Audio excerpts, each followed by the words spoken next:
مومنو، جب تم سے کہا جائے کہ مجلس میں کھل کر بیٹھو تو کھل کر بیٹھا کرو، اللہ تم کو کشادگی بخشے گا، اور جب کہا جائے کہ اٹھ کھڑے ہو تو اٹھ کھڑے ہوا کرو۔ جو لوگ تم میں سے ایمان لائے ہیں اور جن کو علم عطا کیا گیا ہے، اللہ ان کے درجے بلند کرے گا، اور اللہ تمہارے سب کاموں سے واقف ہے۔ مومنو، جب تم پیغمبر کے کان میں کوئی بات کہو تو بات کہنے سے پہلے مساکین کو کچھ خیرات کر دیا کرو، یہ تمہارے لیے بہت بہتر اور پاک۔ کیا تم اس سے کہ پیغمبر کے کان میں کوئی بات کہنے سے پہلے خیرات کرو ڈر گئے؟ پھر جب تم نے ایسا نہ کیا اور اللہ نے تمہیں معاف کر دیا تو نماز قائم کرتے رہو اور زکوٰۃ دیتے رہو، اور اللہ اور اس کے رسول صلی اللہ علیہ وآلہ وسلم کی فرما برداری کرتے رہو، اور جو کچھ تم کرتے ہو اللہ اس سے خبردار ہے۔ بھلا تم نے ان لوگوں کو نہیں دیکھا جو ایسے لوگوں سے دوستی کرتے ہیں جن پر اللہ کا غضب ہوا؟ وہ نہ تم میں ہیں نہ ان میں، اور جان بوجھ کر جھوٹی باتوں پر قسمیں کھاتے ہیں۔ اللہ نے ان کے لیے سخت عذاب تیار کر رکھا ہے، یہ جو کچھ کرتے ہیں یقیناً برا ہے۔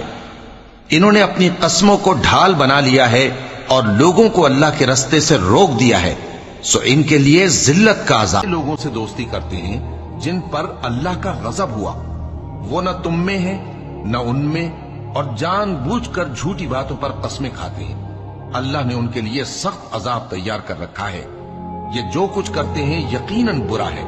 انہوں نے اپنی قسموں کو ڈھال بنا لیا ہے اور لوگوں کو اللہ کے رستے سے روک دیا ہے، سو ان کے لیے ذلت کا عذاب ہے۔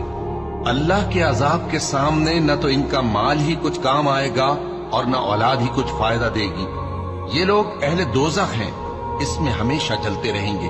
جس دن اللہ ان سب کو جلا اٹھائے گا تو جس طرح تمہارے سامنے قسمیں کھاتے ہیں اسی طرح اس کے سامنے بھی قسمیں کھائیں گے، اور خیال کریں گے کہ ایسا کرنے سے کام چل جائے گا۔ سنو، یہی تو ہیں جھوٹے، شیطان نے ان کو قابو میں کر لیا ہے اور اللہ کی یاد ان کو بھلا دی ہے۔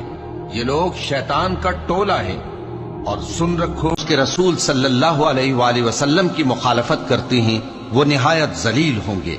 اللہ نے یہ بات لکھ دی ہے کہ میں اور میرے پیغمبر ضرور غالب رہیں گے، بے شک اللہ زور آور ہے، صاحب اقتدار ہے۔ جو لوگ اللہ پر اور روز قیامت پر ایمان رکھتے ہیں تم ان کو اللہ اور اس کے رسول صلی اللہ علیہ وآلہ وسلم کے دشمنوں سے دوستی کرتے ہوئے نہ دیکھو گے، خواہ وہ ان کے باپ یا بیٹے یا بھائی یا خاندان ہی کے لوگ ہوں۔